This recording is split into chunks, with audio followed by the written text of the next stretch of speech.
혹시 당신에게도 있나요? 말하지 못했던 사랑, 후회로 남은 이별, 용서하지 못한 상처가. 댓글로 당신의 이야기를 나눠주세요. 누군가에게는 당신의 이야기가 위로가 될 수 있습니다. 이야기 시작합니다. 구독과 좋아요는 사랑입니다. 늦은 오후였습니다. 아파트 복도에 서늘한 가을바람이 스며들고 있었죠. 72세의 정옥은 허리를 구부려 우편함 열쇠를 돌렸습니다. 오늘따라 관절이 뻐근했어요. 아침부터 내린 비 때문인지 온몸이 쑤셨습니다. 우편함 속에는 광고지 몇 장과 함께 낡은 갈색 봉투 하나가 들어있었어요. 정옥은 봉투를 집어들었습니다. 묵직한 느낌이었죠. 겉면에는 또박또박한 글씨로 정옥의 주소가 적혀 있었어요. 발신인 란을 보는 순간 정옥의 손이 미세하게 떨렸습니다. 교도소. 그것도 지방의 어느 교도소 이름이 선명하게 찍혀 있었어요. 이게 무슨... 정옥은 봉투를 들고 집으로 돌아왔습니다. 현관문을 열고 들어서면서도 손에 든 봉투에서 눈을 떼지 못했죠. 거실 소파에 앉아 한참을 망설였습니다.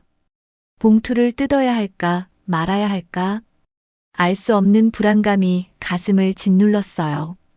결국 정옥은 조심스럽게 봉투를 뜯었습니다. 안에는 편지지가 아니라 작은 종이 한 장이 들어 있었어요. 종이를 꺼내 펼치는 순간 정옥의 숨이 멎었습니다. 그림이었어요. 연필로 그려진 작은 풍경화였죠. 강가에 핀 들꽃 한 송이와 그 너머로 보이는 산의 능선. 단순하지만 섬세한 터치였습니다. 정옥은 그림을 두 손으로 떨리며 잡았어요. 이 그림체를 정옥은 알고 있었습니다. 아주 오래전 까마득한 젊은 시절에 보았던 바로 그 손길이었죠. 민수. 그 이름이 정옥의 입술 사이로 새어나왔습니다. 설마 민수 씨가 아직 살아계신 거야? 정옥의 목소리는 떨렸습니다. 민수는 이미 오래전에 세상을 떠난 사람이었어요. 적어도 정옥은 그렇게 알고 있었죠. 30년도 더 전에 어디선가 사고로 죽었다는 소문을 들었습니다.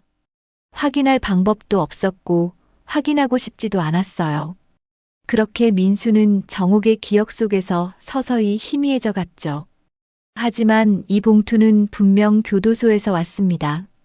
그리고 이 그림은 틀림없이 민수의 손에서 나온 것이었어요. 정옥은 다시 한번 봉투를 자세히 살펴보았습니다. 발신 일란에는 이름이 없었어요. 단지 수용자 번호만 적혀 있었죠. 하지만 이 그림만으로도 충분했습니다. 민수가 살아있다는 것, 그리고 아직도 그림을 그리고 있다는 것을요. 정옥은 그림을 무릎 위에 올려놓고 한참을 바라보았습니다. 40년도 더 지난 일들이 주마등처럼 스쳐 지나갔어요. 20살의 정옥과 22살의 민수. 강가에서 만나던 그 시절이 떠올랐습니다. 민수는 늘 작은 스케치북을 들고 다녔죠. 정옥의 얼굴을 그려주기도 하고 들판에 풀꽃을 그리기도 했어요. 참 순수했지. 정옥은 중얼거렸습니다. 그때는 모든 게 빛나 보였어요. 민수와 함께라면 무엇이든 할 수 있을 것 같았죠. 하지만 현실은 잔인했습니다. 정옥의 집안은 가난한 화가 지망생 민수를 받아들일 수 없었어요. 결국 정옥은 집안이 정해준 남자와 결혼해야 했죠. 벽시계가 5시를 알렸습니다.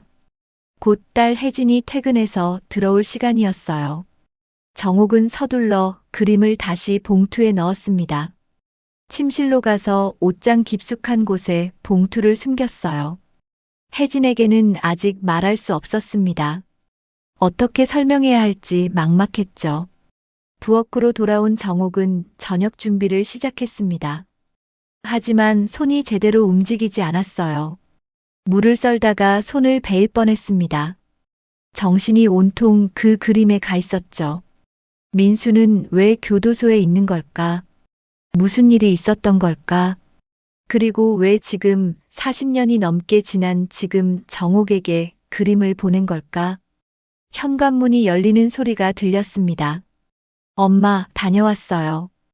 혜진의 목소리가 들렸어요. 정옥은 황급히 표정을 가다듬었습니다. 그래, 힘들었지? 씻고 나와. 곧 밥 차릴게. 네, 엄마. 혜진이 방으로 들어가는 소리가 났습니다.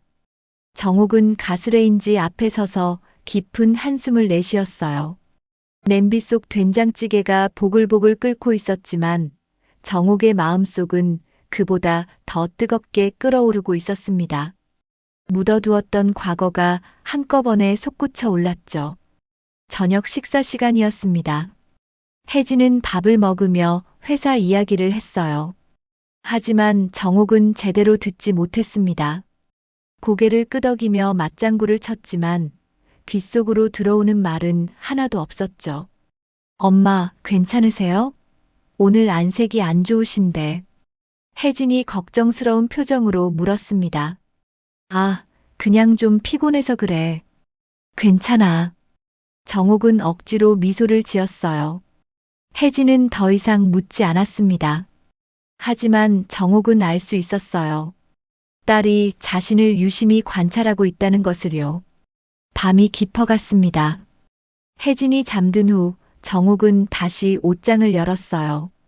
봉투를 꺼내 그림을 다시 꺼내보았습니다. 침대 옆 스탠드 불빛 아래에서 그림은 더욱 선명하게 보였어요. 민수의 손길이 느껴졌습니다. 40년이 지났어도 여전히 섬세하고 따뜻한 터치였죠. 정옥은 그림을 가슴에 꼭 안았습니다. 눈물이 흘러내렸어요. 왜 눈물이 나는지 정옥 자신도 정확히 알 수 없었습니다. 그리움 때문일까요? 아니면 후회 때문일까요? 아니면 살아있다는 그 사실 자체에 대한 충격 때문일까요? 모든 감정이 뒤섞여 가슴을 짓눌렀습니다. 며칠이 지났습니다. 정옥은 그림을 매일 밤 꺼내보았어요. 혜진이 잠든 후 홀로 침실에 앉아 그림을 바라보는 시간이 늘어났죠. 잠을 이룰 수 없었습니다. 눈을 감으면 민수의 얼굴이 떠올랐고 귀를 막아도 민수의 목소리가 들렸어요. 왜 하필 지금이야? 왜 40년이 지난 지금? 정옥은 속으로 중얼거렸습니다. 이미 다 지나간 일이라고 생각했어요. 묻어버렸다고 믿었죠. 하지만 그림 한 장이 모든 것을 뒤흔들어 놓았습니다. 마치 봉인된 상자가 열린 것처럼 억눌렀던 기억들이 쏟아져 나왔어요. 아침 식탁에서도 정옥의 마음은 편치 않았습니다. 혜진이 출근 준비를 하며 말을 걸었지만 정옥은 제대로 대답하지 못했어요. 엄마, 요즘 많이 멍하신 것 같은데 병원 한번 가보시는 게 어때요? 혜진의 목소리에 걱정이 묻어났습니다. 정옥은 고개를 저었어요. 괜찮아. 그냥 나이 들어서 그런가 봐. 엄마 나이가 뭐 그렇게 많다고요. 72이면 요즘 젊은 축에 속하죠. 혜진은 웃으며 말했지만 정옥은 웃을 수가 없었습니다. 72세. 인생의 대부분을 살아온 나이였죠. 하지만 민수와의 추억만큼은 여전히 선명했어요. 시간이 아무리 흘러도 지워지지 않는 기억이었습니다. 혜진이 출근하고 난 후 정옥은 다시 그림을 꺼냈어요. 거실 창가에 앉아 한참을 그림을 들여다보았습니다. 강가의 들꽃. 그 꽃을 정옥은 기억하고 있었죠. 민수와 처음 만났던 곳에 피어있던 바로 그 꽃이었어요. 20살의 정옥은 매주 토요일 오후마다 강변을 산책했습니다. 집안의 답답함에서 벗어나고 싶었죠. 정옥의 집은 이 동네에서 제법 알려진 부잣집이었어요. 아버지는 엄격했고 어머니는 체면을 중시했습니다. 정옥은 집안의 기대에 짓눌려 살았죠. 그러던 어느 봄날 강변에서 민수를 만났습니다. 민수는 이제를 세워놓고 풍경을 그리고 있었어요. 남루한 옷차림이었지만 눈빛만큼은 빛나고 있었죠. 정옥은 멀찍이 서서 민수가 그림 그리는 모습을 지켜보았습니다. 보고 싶으면 가까이 오세요. 민수가 먼저 말을 걸었어요. 정옥은 얼굴이 붉어졌지만 용기를 내어 다가갔습니다. 캔버스에는 강과 산이 그려져 있었죠. 투박하지만 정직한 그림이었어요. 잘 그리시네요. 정옥이 말했습니다. 민수는 고개를 돌려 정옥을 바라보았어요. 그 순간 정옥의 심장이 크게 뛰었습니다. 민수의 눈동자는 깊고 따뜻했죠. 그냥 좋아서 그려요. 돈이 되는 것도 아니고 인정받는 것도 아니지만요. 민수의 목소리에는 쓸쓸함이 묻어 있었습니다. 정옥은 민수 옆에 앉아 그림을 함께 보았어요. 그렇게 두 사람의 만남이 시작되었죠.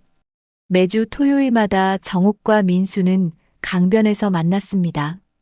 민수는 정옥의 얼굴을 그려주었고 정옥은 민수의 이야기를 들어주었어요. 민수는 가난한 집안 출신이었습니다. 어릴 때 부모를 잃고 고아원에서 자랐죠. 그림만이 민수에게 유일한 위안이었어요. 언젠가는 제대로 된 화가가 되고 싶어요. 사람들이 제 그림을 보고 감동받는 그런 화가요. 민수의 꿈은 간절했습니다.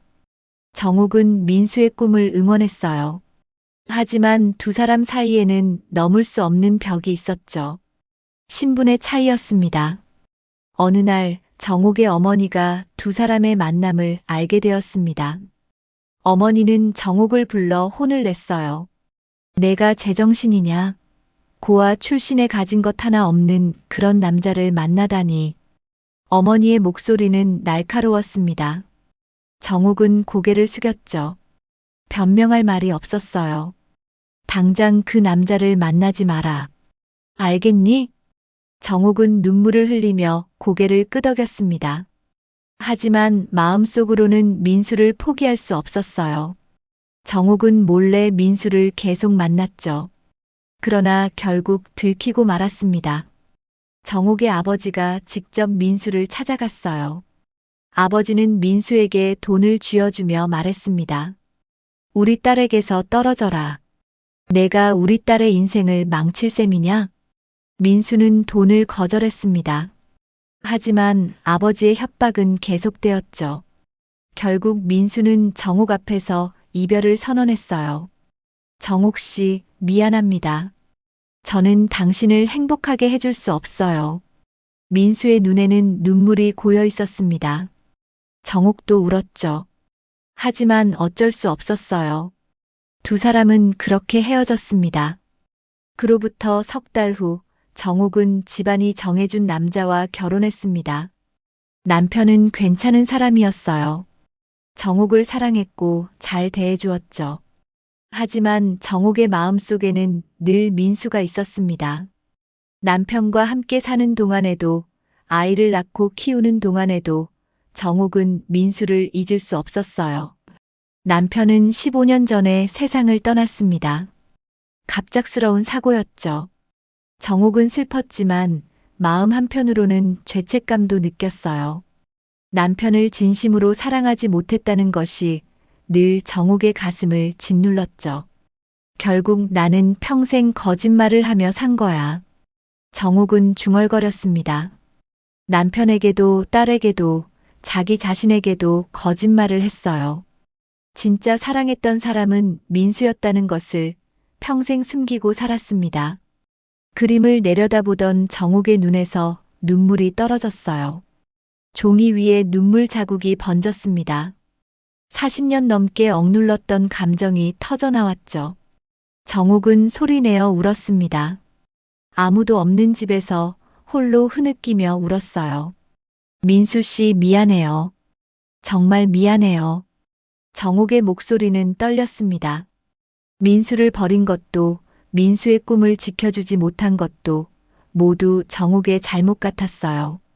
만약 그때 용기를 냈더라면, 집안을 거역하고 민수와 함께 떠났더라면 지금쯤 어떻게 되었을까요? 그런 생각이 정옥의 머릿속을 가득 채웠습니다. 하지만 이제 와서 후회한들 무슨 소용이 있을까요? 시간은 되돌릴 수 없었어요. 이미 모든 것이 지나가 버렸죠. 정옥은 그림을 가슴에 꼭 안았습니다. 이것만이 민수와의 유일한 연결고리였어요. 일주일이 지났습니다. 정옥은 더 이상 혼자 견딜 수 없었어요. 그림을 보며 홀로 우는 밤이 계속되었고 혜진의 걱정 어린 눈빛도 날로 깊어져만 갔죠. 정옥은 결심했습니다. 딸에게 말해야겠다고요. 그날 저녁 혜진이 퇴근해서 집에 들어왔습니다. 평소처럼 가방을 소파에 놓고 방으로 향하려던 혜진을 정옥이 불렀어요. 혜진아, 잠깐 앉아볼래? 정옥의 목소리는 떨렸습니다. 혜진은 고개를 돌려 어머니를 바라보았어요. 뭔가 심상치 않은 분위기였죠. 왜요, 엄마? 무슨 일 있어요? 혜진이 소파에 앉았습니다. 정옥은 혜진 옆에 나란히 앉았어요. 한참을 말을 꺼내지 못하고 망설였죠. 엄마, 대체 무슨 일이에요? 요즘 너무 이상하시잖아요. 혜진의 목소리에 조급함이 묻어났습니다. 정옥은 깊은 숨을 들이쉬었어요. 그리고 천천히 입을 열었습니다. 혜진아, 엄마가 너한테 하지 못한 이야기가 있어. 정옥의 손이 떨렸습니다. 혜진은 어머니의 얼굴을 똑바로 바라보았어요. 사실은 말이야, 엄마가 젊었을 때 내 아버지가 아닌 다른 사람을 사랑한 적이 있단다. 순간 거실에 정적이 흘렀습니다. 혜진의 눈이 커졌어요. 믿을 수 없다는 표정이었죠. 엄마, 지금 무슨 말씀하시는 거예요? 혜진의 목소리가 높아졌습니다. 정옥은 고개를 숙였어요. 엄마는 20살 때 민수라는 사람을 만났어. 엄마가 진짜 사랑했던 사람은 내 아버지가 아니라 민수였단다. 뭐라고요? 혜진은 자리에서 일어났습니다. 손이 부들부들 떨렸어요. 정옥은 딸의 반응을 예상했지만 막상 마주하니 가슴이 찢어지는 것 같았죠. 진정해, 혜진아. 엄마 말 끝까지 들어봐. 진정하라고요? 지금 엄마가 평생 아버지를 속였다고 말씀하시는데 어떻게 진정해요? 혜진의 목소리는 떨렸습니다. 눈에 눈물이 고였어요. 정옥도 눈물을 삼키며 말을 이었습니다. 엄마도 어쩔 수 없었어. 할머니, 할아버지가 민수를 절대 받아들이지 않으셨거든. 민수는 가난했고 집안도 없었어. 결국 엄마는 집안이 정해준 내 아버지와 결혼할 수밖에 없었단다. 혜진은 두 손으로 얼굴을 감쌌습니다. 믿고 싶지 않았어요. 자신이 알던 어머니가 자신이 알던 가족의 모습이 한순간에 무너지는 느낌이었죠. 그럼 아버지는요? 아버지는 알고 계셨어요? 혜진이 물었습니다. 정옥은 고개를 저었어요. 아버지는 몰랐어. 엄마가 평생 숨기고 살았지. 아버지는 좋은 사람이었어. 엄마를 진심으로 사랑해 주셨고, 엄마도 아버지를 존중했단다. 하지만 진심으로 사랑하지는 않았다는 거죠? 혜진의 목소리는 차갑게 식어 있었습니다. 정옥은 대답하지 못했어요. 침묵이 곧 답이었죠. 왜 이제 와서 이런 말씀을 하세요? 아버지도 돌아가신 지 벌써 15년이나 됐는데. 혜진이 소리쳤습니다. 정옥은 떨리는 손으로 주머니에서 봉투를 꺼냈어요. 그리고 그 안에 그림을 혜진에게 건넸습니다. 이게 일주일 전에 우편함에 들어있었어. 민수가 보낸 거야. 혜진은 그림을 받아들었습니다. 강가에 들꽃이 그려진 작은 종이였어요. 혜진은 그림을 들여다보았죠. 그리고 순간 혜진의 얼굴이 창백해졌습니다. 이 그림 나 이거 본 적 있어. 정옥이 고개를 들었습니다. 혜진은 떨리는 목소리로 말을 이었어요. 어릴 때였어요. 내가 8살쯤 됐을 때 엄마 장롱을 뒤지다가 낡은 상자를 발견했어요. 그 안에 똑같은 그림이 있었어요. 이렇게 연필로 그린 풍경화가 여러 장 있었죠. 정옥의 입술이 떨렸습니다. 혜진이 그 상자를 본 줄은 몰랐어요. 그때 엄마가 방에 들어오셔서 깜짝 놀라셨죠. 그림을 빼앗아 가시면서 절대 다시는 만지지 말라고 하셨어요. 나는 그냥 엄마의 옛날 물건인 줄로만 알았는데 설마 그게 다른 남자의 그림이었을 줄은. 혜진의 목소리가 점점 작아졌습니다. 정옥은 두 손을 꼭 쥐었어요. 미안해, 혜진아. 정말 미안해. 미안하다고요? 그게 다예요? 혜진이 그림을 소파에 내던졌습니다. 종이가 바닥에 떨어졌어요. 내 인생이 뭐예요? 나는 누구예요? 거짓말 위에 세워진 가정에서 자란 딸이에요? 혜진의 목소리는 분노로 가득 차 있었습니다. 정옥은 일어나 딸을 안으려 했지만 혜진은 뒤로 물러섰어요. 만지지 마세요. 지금 당장은 엄마 얼굴도 보기 싫어요. 혜진은 방으로 뛰어들어가 문을 쾅 닫았습니다. 정옥은 그 자리에 주저앉았어요. 바닥에 떨어진 그림을 주워들었죠. 눈물이 그림 위로 떨어졌습니다. 내가 잘못했어. 내가 다 잘못한 거야. 정옥은 소리내어 울었습니다. 40년 넘게 숨겨왔던 비밀이 이렇게 터져나올 줄은 몰랐어요. 혜진을 지키려고 숨긴 것인데 오히려 혜진에게 상처를 준 것 같았죠. 방 안에서는 혜진도 울고 있었습니다. 침대에 엎드려 베개를 움켜쥐며 울었어요. 46해를 살아온 인생이 한순간에 흔들렸죠. 자신이 알던 가족의 모습이, 어머니의 모습이 모두 거짓이었다는 생각이 들었습니다. 혜진은 책상 서랍을 열었습니다. 어릴 적 사진들이 들어 있었어요. 아버지와 어머니, 그리고 어린 혜진이 함께 찍은 사진들이었죠. 웃고 있는 가족의 모습. 하지만 이제 그 웃음이 진짜였는지 의심스러웠습니다. 엄마는 그때도 다른 사람을 생각하고 계셨던 걸까? 혜진은 사진을 내려놓았습니다. 가슴이 답답했어요. 숨쉬기가 힘들었죠. 혜진은 창문을 열었습니다. 차가운 밤바람이 얼굴을 스쳤어요. 밤은 깊어만 갔습니다. 거실에서는 정옥이, 방 안에서는 혜진이 각자 홀로 울고 있었어요. 두 사람 사이에 놓인 벽은 그 어느 때보다 높고 두꺼웠습니다. 진실은 때로 사람들을 자유롭게 하기도 하지만 때로는 더 깊은 상처를 남기기도 하죠. 사흘 동안 두 사람은 말을 섞지 않았습니다. 정옥은 거실에서, 혜진은 방에서 각자의 시간을 보냈어요. 아침 식사도 따로 했죠. 혜진은 일찍 출근했고 늦게 퇴근했습니다. 어머니와 마주치기 싫었던 거예요. 나흘째 되던 밤이었습니다. 혜진이 방문을 열고 나왔어요. 정옥은 거실 소파에 앉아 텔레비전을 보고 있었죠. 사실 화면을 보고 있는 것뿐 내용은 전혀 들어오지 않았습니다. 엄마.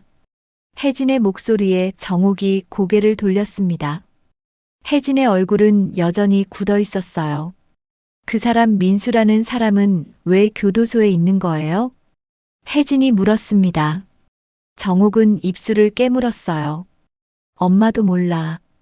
연락이 끊긴 지 40년도 넘었으니까. 알아보셨어요? 아니, 엄마는 그럴 용기가 없었어. 정옥의 목소리는 떨렸습니다. 혜진은 한숨을 내쉬었어요. 가봐야 할 것 같아요. 뭐? 정옥이 놀라 혜진을 바라보았습니다. 혜진은 소파에 앉았어요. 그 사람을 만나봐야 해요. 왜 지금 엄마한테 그림을 보냈는지, 무슨 일로 교도소에 있는지 알아야 할 것 같아요. 그래야 엄마도 나도 이 상황을 정리할 수 있을 것 같거든요. 정옥은 눈물이 났습니다. 혜진이 이렇게까지 생각해 줄 줄은 몰랐어요. 혜진아, 엄마는 화난 건 여전해요. 하지만 엄마가 이렇게 고통스러워하는 걸 보고만 있을 수는 없어요. 엄마도 사람이잖아요. 엄마도 사랑할 권리가 있었고요. 혜진의 목소리는 여전히 차가웠지만 그 안에는 어머니를 향한 마음이 담겨 있었습니다. 정옥은 혜진의 손을 잡았어요. 고마워, 혜진아. 정말 고마워. 이틀 후 정옥과 혜진은 지방의 교도소를 향해 떠났습니다. 버스로 3시간을 달려야 하는 먼 곳이었어요. 정옥은 창밖을 내다보며 긴장한 표정을 지었죠. 민수를 만난다는 생각에 가슴이 두근거렸습니다. 엄마, 괜찮으세요? 혜진이 물었습니다. 정옥은 고개를 끄덕였어요. 응, 괜찮아. 하지만 정옥의 손은 떨리고 있었습니다. 혜진은 어머니의 손을 꼭 잡아주었어요. 두 사람은 말없이 창밖을 바라보았죠. 교도소에 도착했습니다. 높은 담벼락과 철조망이 둘러싸인 음울한 건물이었어요. 정옥은 발걸음이 떨어지지 않았습니다. 혜진이 어머니의 등을 떠밀었죠. 가요, 엄마. 면회실에 들어섰습니다. 투명한 유리창이 방을 두 부분으로 나누고 있었어요. 정옥과 혜진은 지정된 자리에 앉았습니다. 정옥의 심장은 미친 듯이 뛰었죠. 잠시 후 반대편 문이 열렸습니다. 교도관의 인솔을 받으며 한 노인이 들어왔어요. 앙상하게 마른 몸에 흰 머리카락이었습니다. 주름진 얼굴이었지만 눈만큼은 여전히 깊고 온화했어요. 민수였습니다. 정옥의 손이 유리창을 짚었습니다. 눈물이 주르르 흘러내렸어요. 민수도 정옥을 보며 미소를 지었죠. 40년 만에 재회였습니다. 정옥아, 오랜만이구나. 민수의 목소리는 여전히 낮고 부드러웠습니다. 정옥은 울먹이며 대답했어요. 민수 씨. 한참을 두 사람은 말없이 서로를 바라보았습니다. 혜진은 옆에서 그 모습을 지켜보았어요. 복잡한 감정이 일었습니다. 많이 늙었지? 민수가 먼저 말을 꺼냈습니다.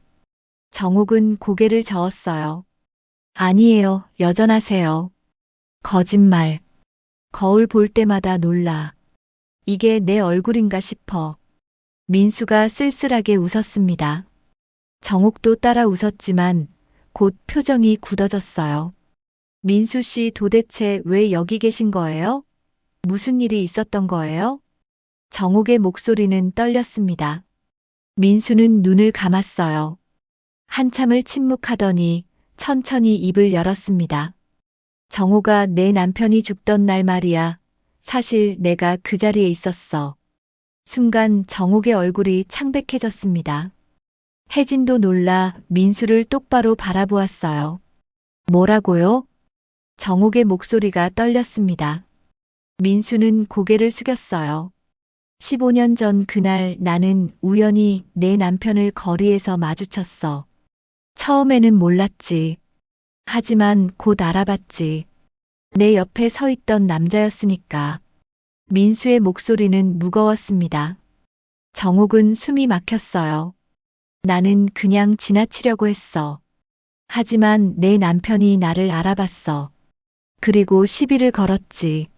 내 때문에 우리 아내가 평생 불행했다고, 내가 아내의 인생을 망쳤다고 소리쳤어.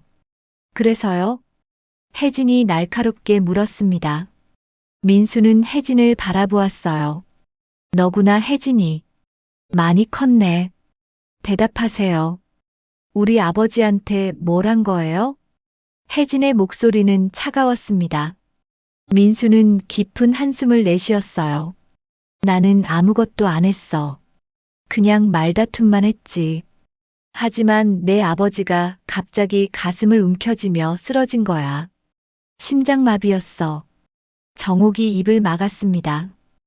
혜진의 눈이 커졌어요. 나는 구급차를 불렀어. 하지만 이미 늦었지. 내 아버지는 그 자리에서 숨졌어. 그리고 주변 사람들은 나를 범인으로 지목했지. 내가 내 아버지를 때려서 죽였다고 했어. 그럼 억울하게 갇힌 거예요? 정옥이 물었습니다. 민수는 쓴웃음을 지었어요. 억울하지. 하지만 변호할 방법이 없었어. 목격자들은 내가 내 아버지를 밀쳤다고 증언했고 나는 전과가 있는 사람이었으니까. 젊은 시절 사소한 폭행 사건으로 감옥에 갔던 적이 있었거든. 정옥의 눈에서 눈물이 멈추지 않았습니다. 민수는 계속 말을 이었어요. 결국 나는 폭행치사로 기소됐어. 15년형을 받았지. 이제 얼마 안 남았어. 내년이면 출소야. 그럼 왜 진실을 말하지 않으셨어요? 왜 억울하게 앉아 계신 거예요? 혜진이 소리쳤습니다. 민수는 혜진을 바라보았어요. 말했어. 하지만 아무도 믿지 않았지. 오히려 변명한다고 형량만 늘어날 뻔했어. 그래서 그냥 받아들였어. 어차피 나는 돌아갈 곳도 없었으니까. 정옥은 고개를 떨구었습니다. 가슴이 찢어지는 것 같았어요. 미안해요. 정말 미안해요. 정옥의 목소리는 떨렸습니다. 민수는 고개를 저었어요. 내 잘못이 아니야. 운명이었던 거지. 면회 시간은 30분이었습니다. 하지만 정옥에게는 영원처럼 느껴졌어요. 민수의 이야기를 들으면서 정옥의 마음은 무너져 내렸죠. 혜진도 충격에 말을 잇지 못했습니다. 민수 씨 그럼 정말 아무 잘못도 없으신 거예요? 정옥이 떨리는 목소리로 물었습니다. 민수는 고개를 끄덕였어요. 물론 내 과거가 깨끗하지는 않았어. 25살 때 술집에서 싸움이 붙었지. 상대방이 먼저 시비를 걸었지만 결국 내가 때렸어. 그 사람이 다쳤고 나는 폭행죄로 1년을 살았지. 민수의 목소리는 담담했습니다. 마치 남의 이야기를 하듯 말했어요. 출소하고 나서 힘들었어. 전과자라는 낙인 때문에 일자리를 구하기가 어려웠지. 그림을 그려서 팔아보려고 했지만 아무도 사주지 않았어. 결국 건설 현장에서 막노동을 하며 살았어. 정옥은 가슴이 아팠습니다. 민수가 겪었을 고통이 눈에 선했어요. 그렇게 10년을 살았어. 하루하루가 지옥 같았지. 하지만 나는 버텼어. 왜냐하면 너를 잊을 수가 없었거든. 민수가 정옥을 바라보았습니다. 정옥의 눈에서 눈물이 흘러내렸어요. 밤마다 너를 그렸어. 기억 속 내 얼굴을, 내 미소를, 내 눈빛을 그렸지. 그게 내가 살아갈 수 있는 유일한 이유였어. 민수 씨. 정옥의 목소리는 떨렸습니다. 민수는 계속 말을 이었어요. 그러다 내 남편을 만난 거야. 15년 전 그날. 나는 시장 근처에서 일을 마치고 집으로 가던 중이었어. 그때 내 남편이 술에 취해 비틀거리며 걸어오고 있었지. 민수의 눈빛이 어두워졌습니다. 처음에는 그냥 스쳐 지나가려고 했어. 하지만 내 남편이 나를 알아본 거야. 아마 예전에 어디서 본 적이 있었나 봐. 아니면 누군가한테 내 얘기를 들었을 수도 있고. 그래서 뭐라고 하셨어요? 혜진이 물었습니다. 민수는 혜진을 바라보았어요. 내 아버지는 내게 다가와서 욕을 퍼부었어. 내 엄마를 불행하게 만든 놈이라고. 내 엄마가 평생 나를 잊지 못해서 고생했다고 소리쳤지. 정옥의 얼굴이 창백해졌습니다. 남편이 민수의 존재를 알고 있었다는 사실에 충격을 받았어요. 남편이 알고 있었어요? 정옥이 떨리는 목소리로 물었습니다. 민수는 고개를 끄덕였어요. 그런 것 같았어. 내 남편은 취중에 많은 말을 했어. 내가 꿈속에서 내 이름을 불렀다고, 오래된 그림들을 몰래 간직하고 있었다고, 그래서 자기는 평생 내 마음을 얻지 못했다고 울부짖었어. 정옥은 두 손으로 얼굴을 감쌌습니다. 남편이 그렇게 고통받고 있었다는 사실을 몰랐어요. 아니, 알면서도 모른 척했던 걸지도 모르죠. 나는 미안했어. 내 남편한테도 너한테도. 내가 너희 인생을 망친 것 같았거든. 그래서 사과했어. 진심으로 미안하다고 말했지. 민수의 목소리가 갈라졌습니다. 하지만 내 남편은 용서하지 않았어. 오히려 더 화를 내며 나를 밀쳤어. 나는 비틀거렸지만 넘어지지는 않았어. 그런데 민수가 말을 멈췄습니다. 깊은 한숨을 내쉬었어요. 내 남편이 갑자기 가슴을 움켜쥐더니 쓰러진 거야. 나는 놀라서 급히 내 남편을 부축했어. 하지만 이미 의식이 없었지. 주변 사람들이 몰려왔고 누군가 구급차를 불렀어. 혜진의 눈에 눈물이 맺혔습니다. 아버지의 마지막 순간이었죠. 사람들은 내가 내 남편을 때렸다고 했어. 내 남편이 쓰러지기 직전에 내가 밀친 걸 봤다고 증언했지. 경찰이 왔고 나는 그 자리에서 체포됐어. 억울하지 않으셨어요? 변명하지 않으셨어요? 혜진이 물었습니다. 민수는 쓸쓸하게 웃었어요. 했지. 하지만 소용없었어. 전과자인 내 말을 누가 믿겠어. 게다가 부검 결과 내 아버지의 갈비뼈에 금이 가 있었대. 쓰러지면서 바닥에 부딪혀서 생긴 상처였을 텐데 사람들은 내가 때려서 생긴 거라고 했지. 정옥은 온몸이 떨렸습니다. 민수가 겪었을 고통이 상상조차 되지 않았어요. 재판은 빠르게 진행됐어. 나는 국선 변호인을 선임받았지만 변호인도 나를 믿지 않는 것 같았어. 결국 폭행치사로 15년형을 선고받았지. 그럼 지금까지 15년 동안 여기서. 정옥의 목소리는 떨렸습니다. 민수는 고개를 끄덕였어요. 여기서 15년을 살았어. 처음 몇 년은 정말 힘들었어. 억울함과 분노로 미칠 것 같았지. 하지만 시간이 지나면서 체념하게 됐어. 어차피 나는 갈 곳도 없었고 기다려주는 사람도 없었으니까. 그런데 왜 나한테 그림을 보낸 거예요? 정옥이 물었습니다. 민수는 잠시 침묵했어요. 그리고 천천히 입을 열었습니다. 얼마 전에 건강검진을 받았어. 의사가 말하더라. 내 심장이 많이 안 좋다고. 길어야 1년 정도 남았다고. 정옥의 눈이 커졌습니다. 혜진도 숨을 죽였어요. 출소하기 전에 죽을 것 같았어. 그래서 마지막으로 너한테 연락하고 싶었어. 내가 살아있다는 걸, 그리고 여전히 너를 생각하고 있다는 걸 알려주고 싶었지. 민수의 목소리는 담담했습니다. 하지만 정옥의 가슴은 찢어지는 것 같았어요. 그래서 그림을 그렸어. 우리가 처음 만났던 강가의 들꽃을 그렸지. 그게 내가 너한테 줄 수 있는 전부였으니까. 정옥은 더 이상 참을 수 없었습니다. 유리창에 이마를 대고 소리내어 울었어요. 민수도 눈물을 흘렸습니다. 40년 만의 재회였지만 두 사람 사이에는 여전히 유리벽이 가로막고 있었죠. 시간 다 됐습니다. 교도관이 말했습니다. 민수가 자리에서 일어났어요. 정옥도 황급히 일어섰습니다.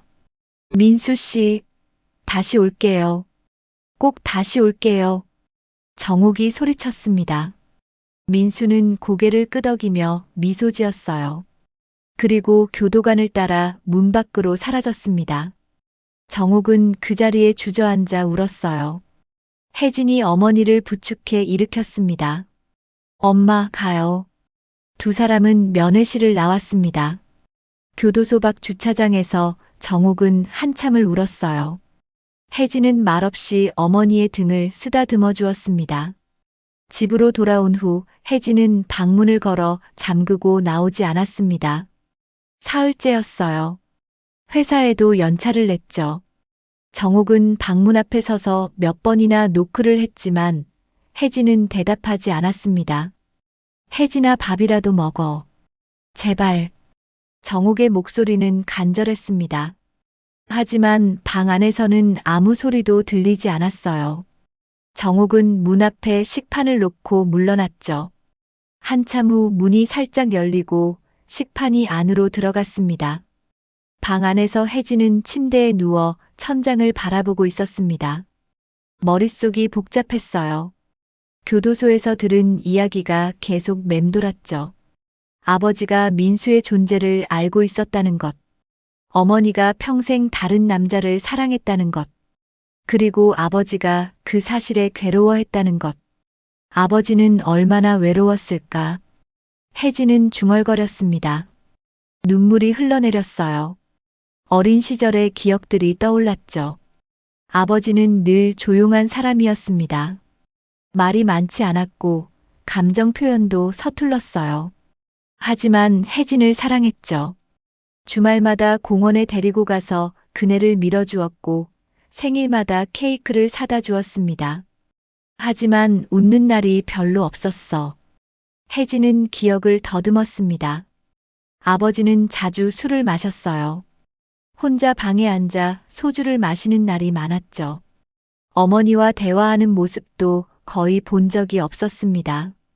두 사람은 같은 집에 살았지만 마치 남처럼 지냈어요. 이제야 이해가 돼. 혜진은 일어나 책상 서랍을 열었습니다. 오래된 상자가 들어 있었어요. 아버지가 돌아가신 후 정리하다가 가져온 물건들이었죠. 혜진은 상자를 꺼내 열었습니다. 안에는 아버지의 일기장이 들어 있었습니다. 혜진은 지금까지 일기장을 읽어볼 용기가 없었어요. 아버지의 사생활을 들여다보는 것 같아서 꺼려졌죠. 하지만 이제는 읽어야 할 것 같았습니다. 혜진은 떨리는 손으로 일기장을 펼쳤습니다. 첫 페이지는 아버지와 어머니가 결혼하던 해였어요. 30년 전이었죠.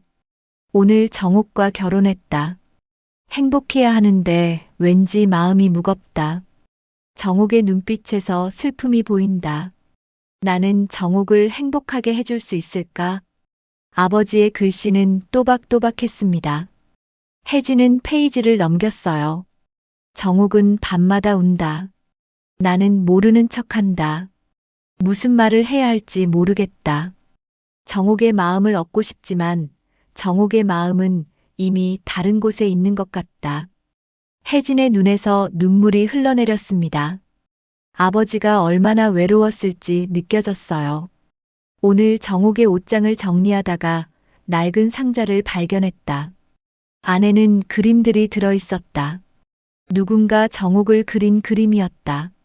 아름다운 그림이었다. 나는 질투가 났다.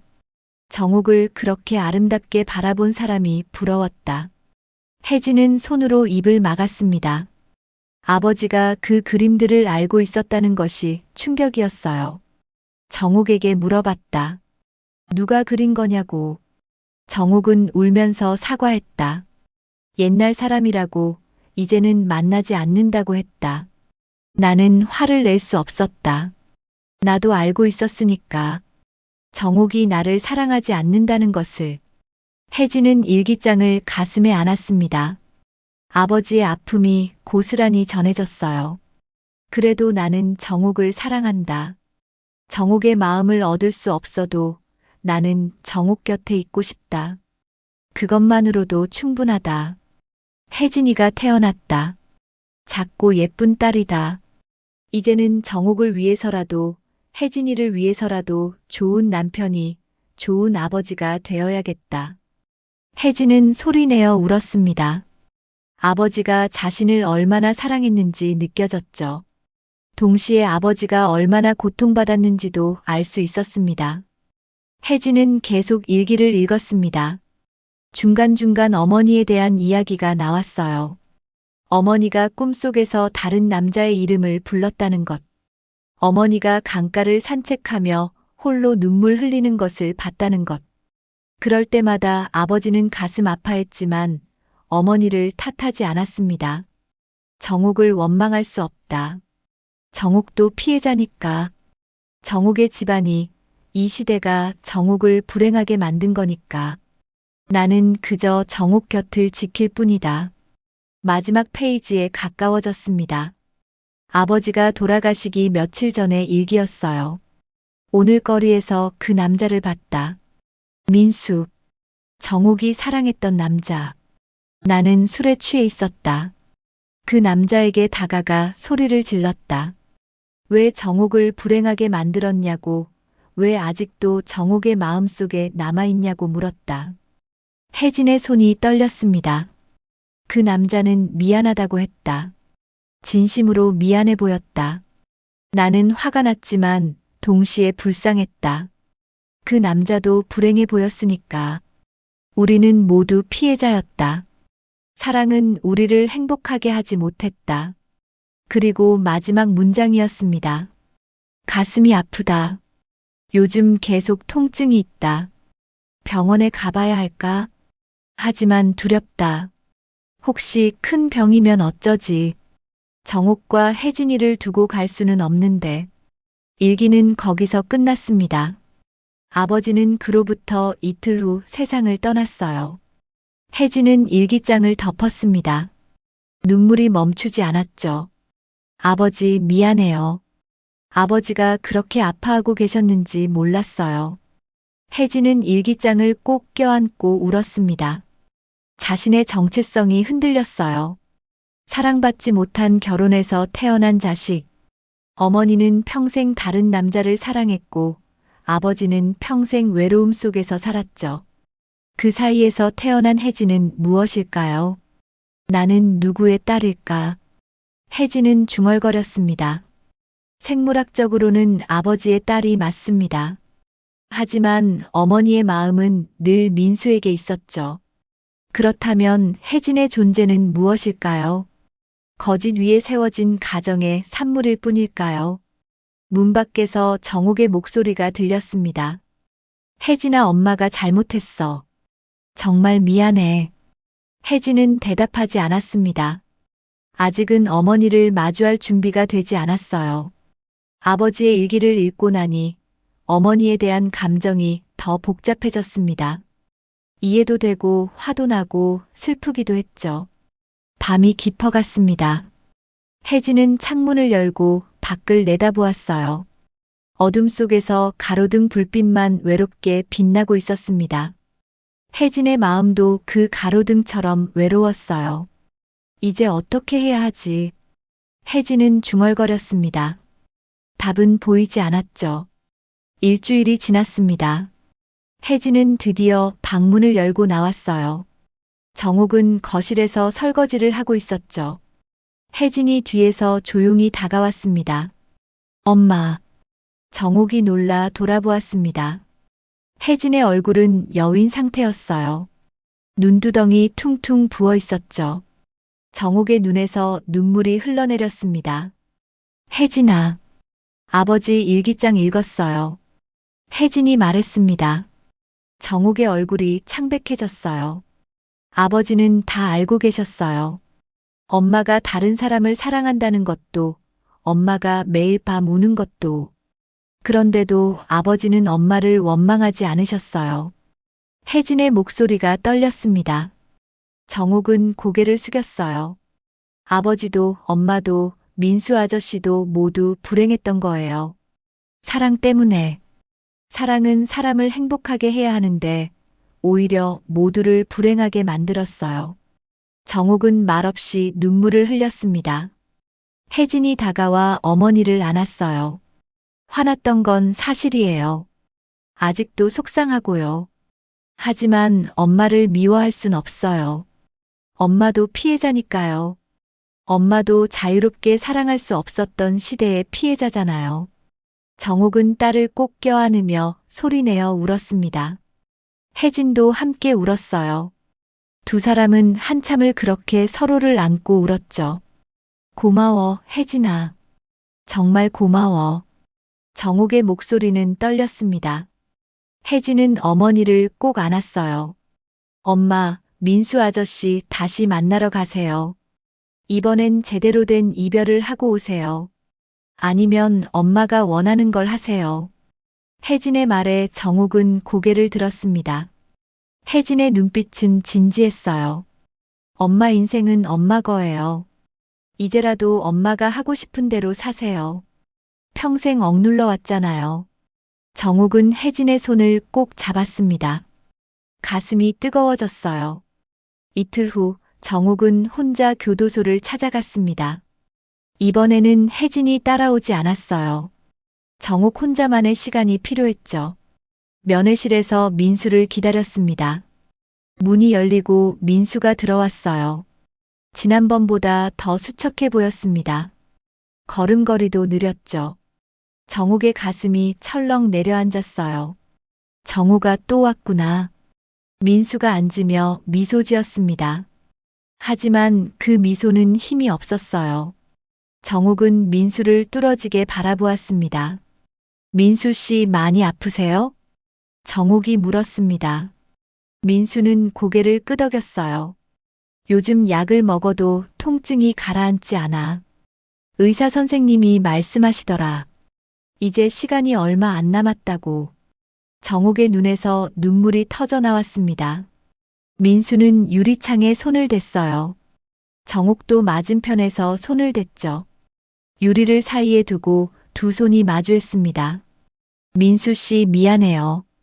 정말 미안해요. 정욱의 목소리는 흐느낌으로 가득 찼습니다.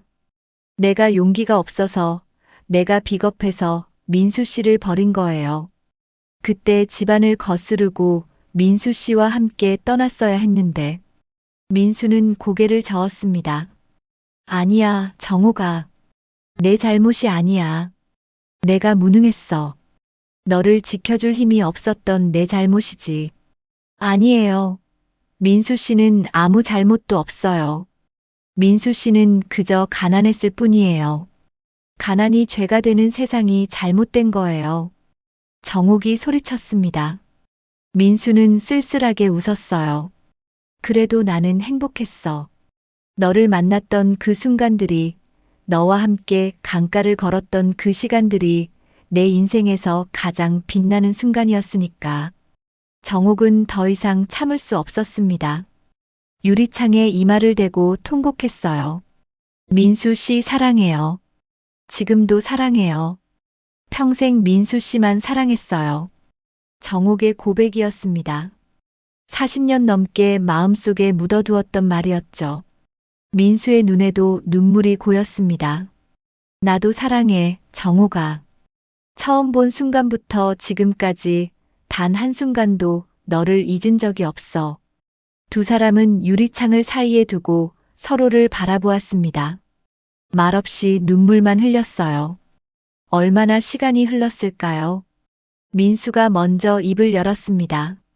정우가 마지막으로 부탁이 하나 있어. 뭐든지 말해요, 민수 씨. 너를 그리고 싶어. 내 얼굴을 그림으로 남기고 싶어. 내가 기억하는 20살의 내 모습을. 정욱은 고개를 끄덕였습니다. 민수는 교도관에게 말해 스케치북과 연필을 가져왔어요.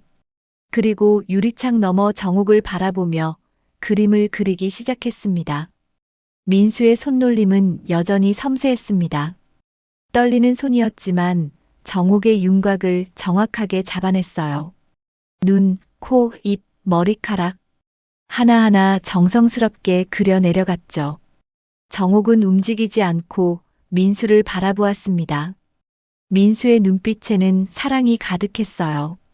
그림을 그리는 민수의 모습을 보며 정욱은 젊은 시절로 돌아간 기분이었습니다. 강가에서 민수가 자신을 그려주던 그때로요. 30분이 흘렀습니다. 민수가 연필을 내려놓았어요. 그림이 완성됐죠. 민수는 그림을 유리창에 갖다 댔습니다. 정욱은 숨을 죽이고 그림을 바라보았어요. 그림 속 정욱은 20살이었습니다. 젊고 아름다운 얼굴이었어요. 맑은 눈동자와 수줍은 미소를 띤 얼굴. 민수가 기억하는 그대로의 정욱이었죠. 아름답다. 민수가 중얼거렸습니다. 정욱은 눈물을 흘렸어요. 그림 속 자신의 모습을 보며 지나간 시간이 너무나 아까웠습니다. 민수 씨 만약 다시 태어난다면 그때는 꼭 민수 씨와 함께 할게요. 그 누구도 우리를 갈라놓지 못하게 할 거예요. 정욱의 목소리는 간절했습니다. 민수는 고개를 끄덕였어요. 그래. 다음 생에는 꼭 함께 하자. 가난하든 부자든 상관없이 그저 서로를 사랑하며 살자. 민수가 그림을 교도관에게 건넸습니다. 교도관은 그림을 정욱에게 전달해 주었어요. 정욱은 떨리는 손으로 그림을 받았습니다. 그림을 내려다보던 정욱의 눈에서 눈물이 떨어졌습니다. 투명한 눈물방울이 종이 위로 떨어져 번졌어요. 연필로 그린 선이 조금 흐려졌지만 그림은 여전히 아름다웠습니다. 시간 다 됐습니다. 교도관이 말했습니다. 민수가 자리에서 일어났어요. 정옥도 일어섰습니다. 민수 씨 또 올게요. 꼭 다시 올게요. 아니야, 정옥아. 이제 오지 마. 이게 우리의 마지막이야. 민수의 말에 정옥은 고개를 저었습니다. 싫어요. 나는 민수 씨를 또 만날 거예요. 정옥아, 이제는 너를 놓아줄게. 너는 자유롭게 살아. 나를 기억하되 나 때문에 슬퍼하지는 마. 알겠지? 민수는 마지막으로 미소 지었습니다. 그리고 교도관을 따라 문 밖으로 사라졌어요. 정옥은 그 자리에 주저앉아 그림을 가슴에 안고 울었습니다. 일주일이 지났습니다. 어느 이른 아침이었어요. 정옥은 전화벨 소리에 잠에서 깼습니다. 낯선 번호였죠. 불길한 예감이 들었어요. 여보세요? 정옥 씨 맞으십니까? 교도소 의무과입니다. 정옥의 손이 떨렸습니다. 전화기를 꽉 쥐었어요. 어제 새벽 민수 씨께서 심장마비로 돌아가셨습니다. 유품이 있는데 정옥 씨 앞으로 남기셨습니다. 정옥은 전화기를 떨어뜨렸습니다. 무릎이 꺾였어요. 바닥에 주저앉아 소리 없이 울었죠. 혜진이 방에서 뛰어나왔습니다. 엄마, 무슨 일이에요? 정옥은 대답할 수 없었습니다. 그저 고개를 저으며 울기만 했어요. 혜진은 바닥에 떨어진 전화기를 주워들었습니다. 교도소 직원이 다시 상황을 설명했죠. 혜진의 얼굴도 창백해졌습니다. 알겠습니다. 저희가 찾아가겠습니다. 혜진이 전화를 끊었습니다. 그리고 어머니를 꼭 안았어요.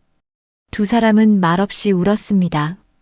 다음 날 정옥과 혜진은 교도소를 찾아갔습니다. 직원이 민수의 유품을 건넸어요. 작은 상자였습니다. 상자 안에는 스케치북 한 권과 편지 한 통이 들어있었죠. 정옥은 떨리는 손으로 스케치북을 펼쳤습니다. 첫 페이지에는 젊은 시절의 정옥이 그려져 있었어요. 강가에서 미소 짓는 정옥의 모습이었죠. 페이지를 넘길 때마다 정옥의 모습이 나왔습니다. 웃고 있는 정옥, 생각에 잠긴 정옥, 꽃을 바라보는 정옥. 민수는 평생 정옥만을 그려왔던 거예요. 마지막 페이지에는 최근에 그린 그림이 있었습니다. 늙은 정옥의 모습이었어요. 주름진 얼굴이었지만 여전히 아름다웠죠. 그림 아래에는 글씨가 적혀 있었습니다. 나의 영원한 사랑, 정옥에게. 정옥은 스케치북을 가슴에 안고 울었습니다. 혜진도 옆에서 함께 울었어요. 정옥은 편지를 펼쳤습니다. 민수의 손글씨였죠. 떨리는 글씨였지만 한자 한자 정성스럽게 쓴 흔적이 보였습니다. 사랑하는 정옥에게. 내가 이 편지를 쓸 때쯤이면 아마 나는 이 세상에 없을 거야. 미안해. 마지막 인사도 제대로 못하고 떠나게 되어서. 하지만 후회는 없어. 마지막으로 너를 볼 수 있었으니까. 너의 목소리를 들을 수 있었으니까. 정옥의 눈에서 눈물이 흘러내렸습니다. 정옥아, 나는 행복했어. 비록 함께하지 못했지만 너를 사랑했다는 것만으로도 내 인생은 의미가 있었어. 너는 내 삶의 빛이었어. 어둠 속에서도 나를 지탱해준 유일한 희망이었지. 정옥은 편지를 읽으며 흐느꼈습니다. 부탁이 있어. 이제는 나를 놓아줘. 나 때문에 더 이상 슬퍼하지 마. 너에게는 아직 사랑하는 딸이 있잖아. 혜진이를 위해 살아줘. 행복하게 살아줘. 그게 나를 위한 길이기도 해. 혜진이 어머니의 어깨에 손을 올렸습니다. 정옥은 계속 편지를 읽었어요. 그리고 혜진이에게도 전해줘. 내 아버지는 좋은 사람이었다고. 너희 모두를 진심으로 사랑했던 사람이라고. 나는 내 아버지를 원망하지 않아. 내 아버지도 피해자였으니까. 우리 모두가 사랑의 희생자였던 거야. 혜진의 눈에서도 눈물이 흘렀습니다. 정호가 다음 생에는 꼭 만나자. 그때는 아무 장애물 없이 그저 서로를 사랑하며 살자. 평범하게, 행복하게. 그게 내 마지막 소원이야. 영원히 사랑해, 나의 정옥. 민수가. 정옥은 편지를 다 읽고 혜진을 꼭 안았습니다. 두 사람은 한참을 그렇게 서로를 안고 울었어요. 한 달이 지났습니다. 정옥과 혜진은 민수가 묻힌 공동묘지를 찾아갔어요. 작은 비석이 세워져 있었습니다. 정옥은 비석 앞에 무릎을 꿇고 앉았죠. 민수 씨 이제야 왔어요. 미안해요. 정옥은 꽃을 놓았습니다. 하얀 국화였어요. 바람이 불어와 꽃잎을 흔들었습니다. 혜진도 옆에 무릎을 꿇었습니다. 그리고 비석을 쓰다듬었어요. 민수 아저씨, 저는 혜진이에요. 엄마의 딸이에요. 아저씨를 직접 만나지는 못했지만 아저씨가 얼마나 좋은 분인지 알 것 같아요. 혜진의 목소리는 떨렸습니다. 아저씨, 그리고 우리 아버지, 우리 엄마 모두 자기 방식으로 사랑하신 거죠. 누구도 잘못한 사람은 없어요. 그저 시대가, 환경이 잘못됐던 거예요. 정옥은 딸의 손을 꼭 잡았습니다.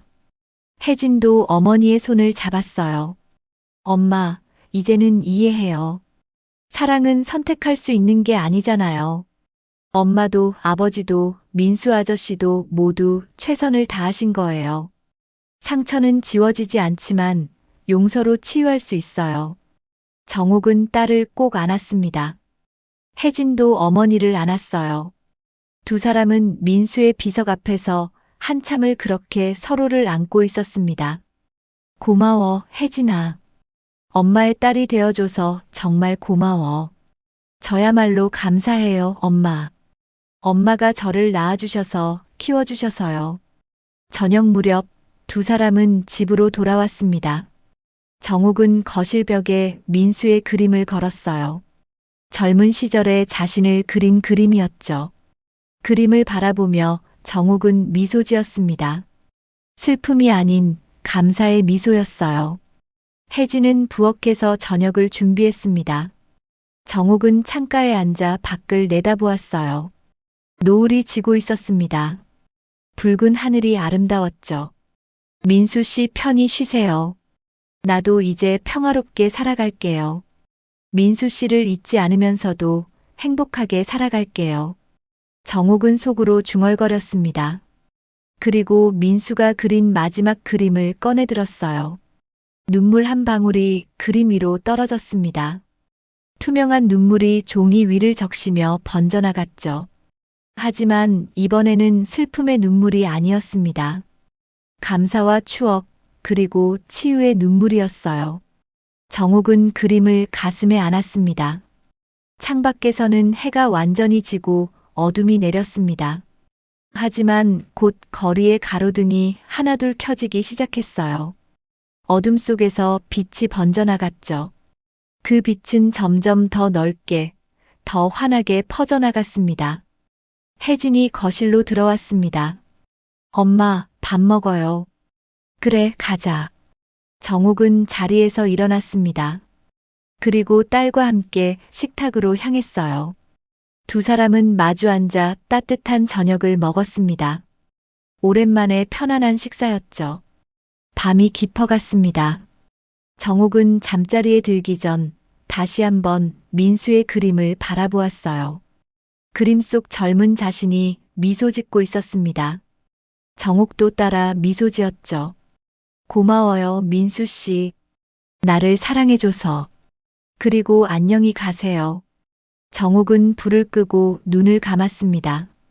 이제 더 이상 악몽에 시달리지 않을 것 같았어요. 평화로운 잠이 찾아왔습니다.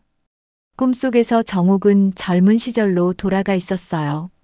강가에서 민수와 손을 잡고 걷고 있었죠. 두 사람은 웃으며 행복하게 걸어갔습니다. 영원히. 오늘의 이야기는 여기까지입니다. 너무 아름답고 슬픈 사랑 이야기였어요.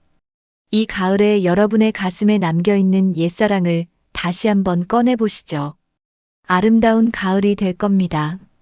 다시 한번 구독과 좋아요 부탁드리며 더 좋은 이야기로 찾아뵙겠습니다.